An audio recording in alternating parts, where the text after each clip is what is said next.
That was Hillsong Worship. Our God is Love. You're on 94.9. It is 16 minutes past 4.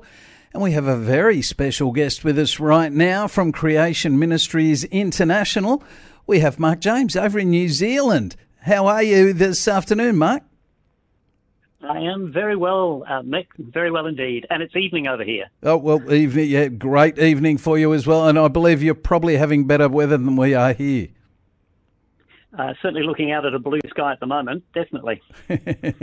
Well, we've had storms the last couple of days, and I kind of don't mind the rain. It's kind of nice. It's one of those things, though, the more rain you get, the more erosion you get, and we might have a bit of a chat about that. Now, Mark, of course, Creation Ministries, you guys are very knowledgeable when it comes to everything about creation and evolution and even dinosaurs and aliens. And so if anybody does have any questions out there and you'd like to send them through for Mark to answer them, please send them to our text line. Just SMS 0401 949 949. Now, Mark, I was hoping to ask you, because you're very knowledgeable when it comes to, stuff like erosion and mountains. And, well, we over here, and it's possibly the same there, we've had a few of our, famous landmarks, like down at the 12 Apostles, which are no longer 12, and, other great sort of, I guess, rock formations have fallen down. And I've always wondered, we keep watching them falling down. Where are they rising more than they're falling down? Because, of course, if we're meant to be millions and billions of years old, well, surely there's just as much coming up. It's a fascinating topic, Mick. It's something that I sometimes talk about in some of my talks for Creation Ministries. They're called erosional remnants. And they're a big problem for a long-age evolutionary worldview. And probably the best example I can give you, around the world there are large natural bridges and freestanding rock arches. And they're found all over the world. Mm-hmm. There's one place in Utah, in the States, at the Arches National Park, and there are over 2,000 of these arches and bridges in that particular park. Mm-hmm. And the interesting thing is that they are starting to collapse, or they are collapsing. A very good example is there was an arch called, hold on, let me see if I can find, Wall Arch. Beautiful arch. And on the 4th of August in 2008, it just collapsed. It's now just a pile of rubble. Mm. And this isn't an isolated event. Of the 2,000 plus formations in the park, 43 of them collapsed between 1970 and 2015. That's a rate of one per year. And at that rate of collapse, there wouldn't be any natural bridges or arches left in the park within approximately 2,000 years. Now, you sort of say, well, okay, so what does that matter? Well, if you think about it, these arches are supposed to have formed over millions of years as a result of slow and gradual processes. If that's the case, why is it that we're seeing so many of them collapsing within our lifetime, basically, and in such a very short space of time? And it makes you start to think, okay, all right, so if they are collapsing like this, surely if the long-age evolutionary worldview is true, then we should see lots of new ones being created. Yes. Because otherwise we're going to end up in a situation where there's none left completely. Well, that doesn't make an awful lot of sense. But we don't see these new ones being created anywhere near as quickly as they're collapsing, that's for sure. In fact, we very, very rarely see new ones being created at all. But the other thing, too, is that we don't find huge the remnants left over behind. We see these arches in place, we watch them collapse, but there isn't evidence for millions of these things having collapsed over millions of years. Mm. So it's very, very good evidence that these arches and natural bridges haven't been around for millions of years. And in fact, it's very, very good evidence for the flood of Noah. Yeah. I know when I was a kid, we used to go out to the beach a lot and we used to make like sandcastles and, sometimes we could make out sandcastles so big and we'd build them to turn them into forts. So as when the tide came back in, they'd stand up. And sometimes some of them would stand up a little bit until probably the next tide came in and then they're pretty much gone. Well, of course, we were the power behind building those sandcastles, and in many cases they had little tunnels under them and all sorts of things. And after that first tide, well, a lot of it collapsed, and after the second, guaranteed if you came back the next day, there's not going to be anything there. So what's happened here is Noah's flood has, done all the work for us as far as building all these things, but there's been no more, I guess, nothing after the flood to create new ones. Yet they're meant to be naturally occurring. Yeah, and we can't say that we don't see any of these things forming because there are coastlines that are eroding very rapidly, and for a brief period of time there might be some of these sorts of erosional remnants appear and then disappear very quickly. But it's the number of these things that are collapsing as we're watching them collapse. And they're certainly not being replaced at anywhere near the rate that they're collapsing. And you've got to realize this is, from a Noah's flood perspective, these erosional remnants would have been formed as towards the end of the flood, as the water was running off the land, as the Bible tells us that the land rose up and the valley sank down. So as that was happening, the water was rushing off the land. And it was eroding these things extremely quickly. Yeah. And that's why there's so many of them around the world today, but it's also why we don't see any of them or many of them being formed today, because there isn't the same flow of water that was required to build them in the first place. That energy just isn't there. Now, Mark, we've had a question come through on the text line. It says, so Mark, floods wipe these out, so how would the biblical flood have created the arches? Floods don't wipe them out. The power of water does eventually erode them, yes. But at the end of the flood, there would have been a huge amount of water flowing off the land. And as it flew off, it started off flowing in sheets, and then it was more channelized. And as it was flowing off, it was eroding away at the land. And just by coincidence, some of these formations would have formed. And by the end of the flood, by the end of the final phase of the flood, there hadn't been enough water. There'd been enough water to create them, but not enough water to bring all of them down completely. And what I would suggest is there was a heck of a lot more of these things on the earth in the past than there are today.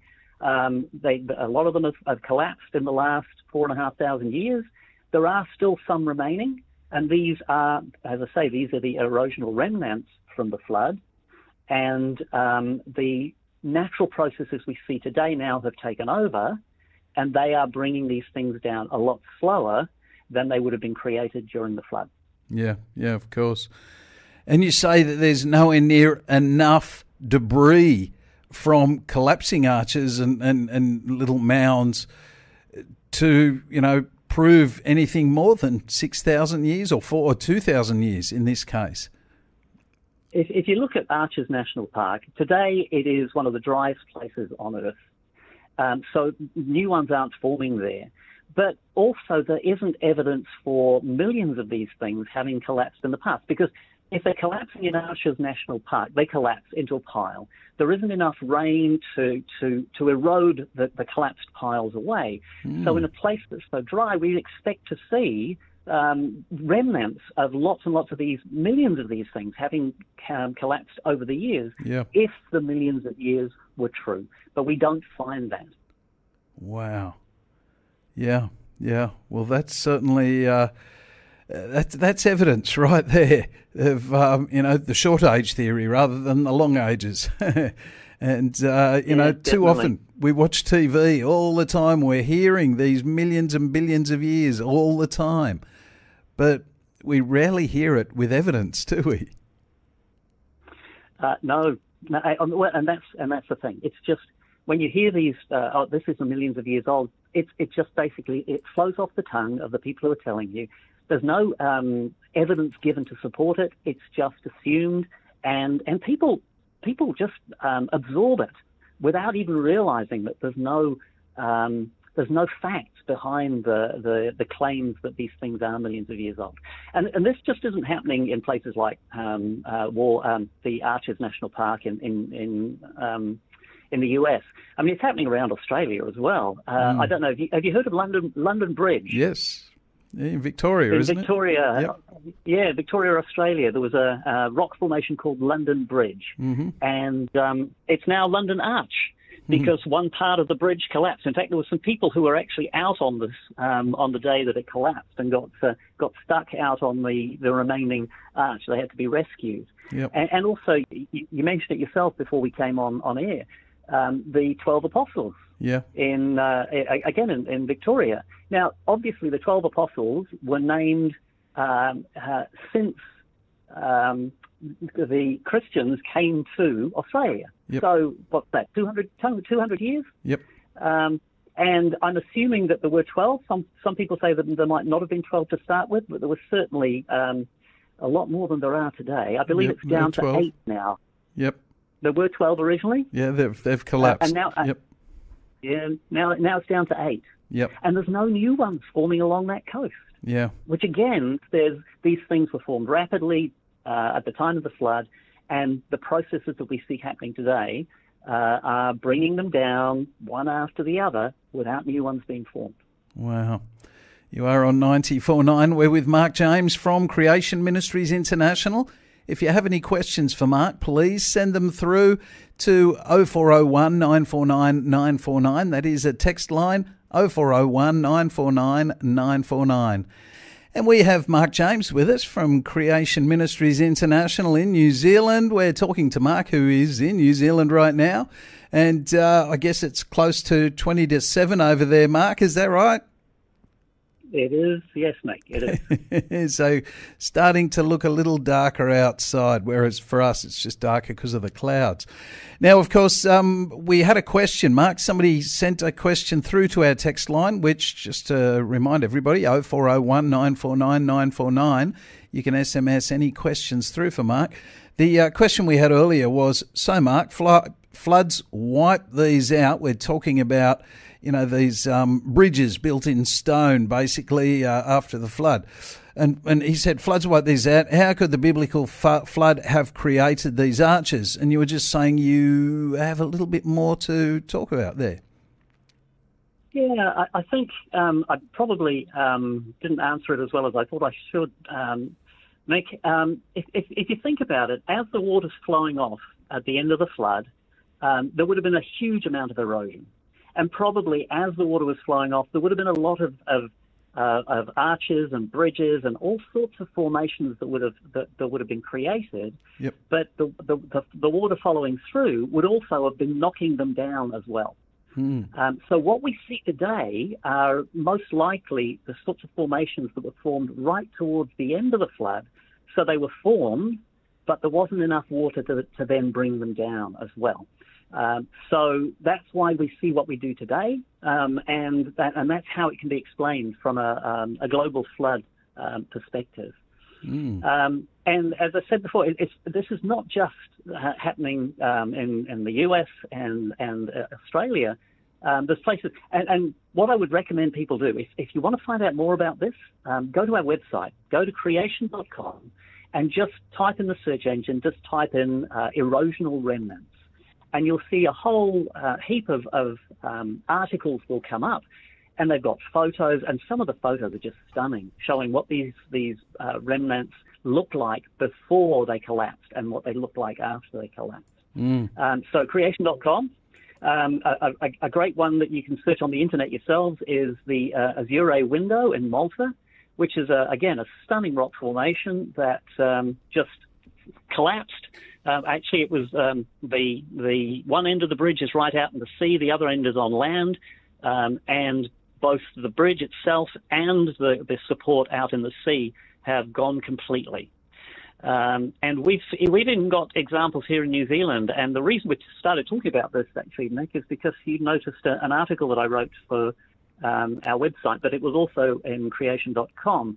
On the Taranaki coast of New Zealand, on our west coast, there was an incredible rock formation that was named Elephant Rock.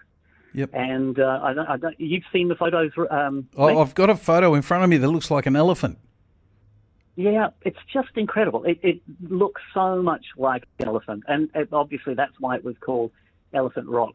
And it was a place that people went to visit this just to see it. Mm. And unfortunately, in 2016, the head and the trunk collapsed to the ground. Wow, because it really looks like an elephant's head and a trunk and his mouth.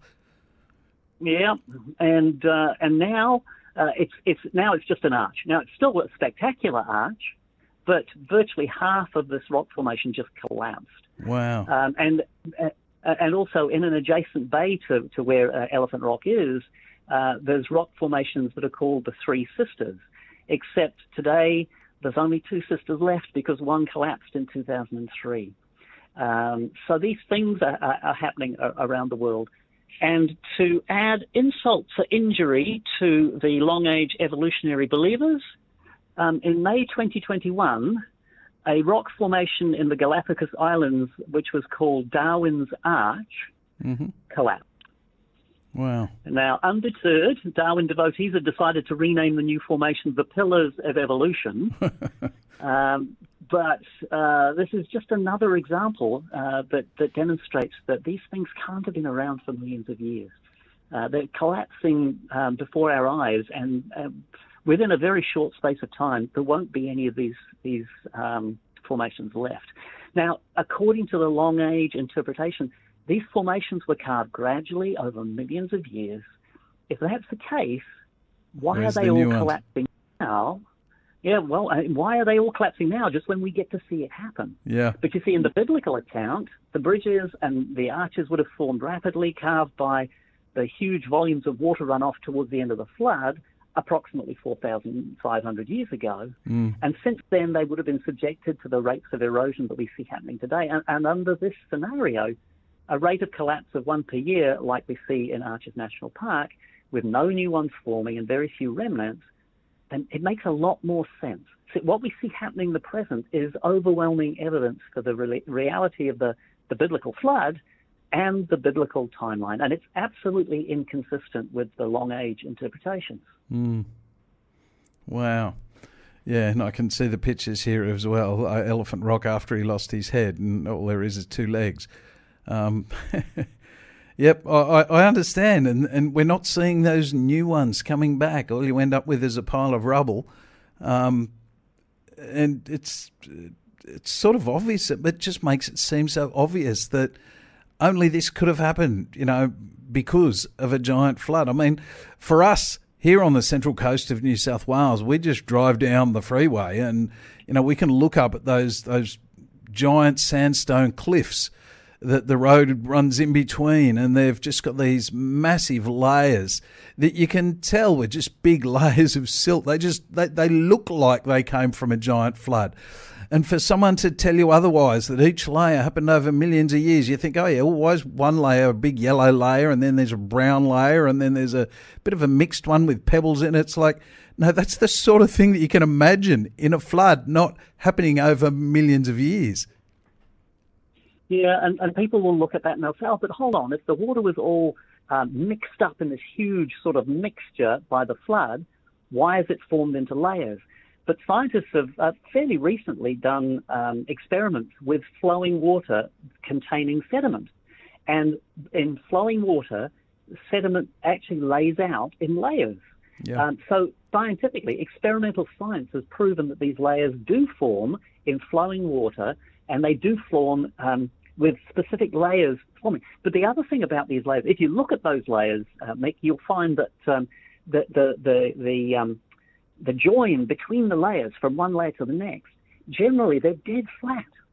Yeah. Now you have to wonder if one of those layers had laid there for millions of years before the next layer formed, surely there would have been rain, there would have been wind, and there would have been erosion of the upper surface of the layer, yes. of the one layer, while the next layer is laid down.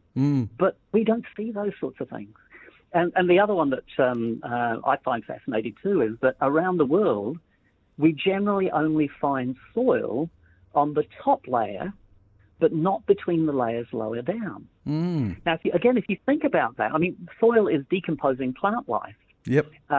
You have to ask, if these layers formed slowly over time, why is there no soil between the layers? Yeah, you might occasionally get a fossil or something, but not a big chunk of soil. Yeah. No, well, you don't get soil. I mean, that's well, you do occasionally. You get paleo soils, yes.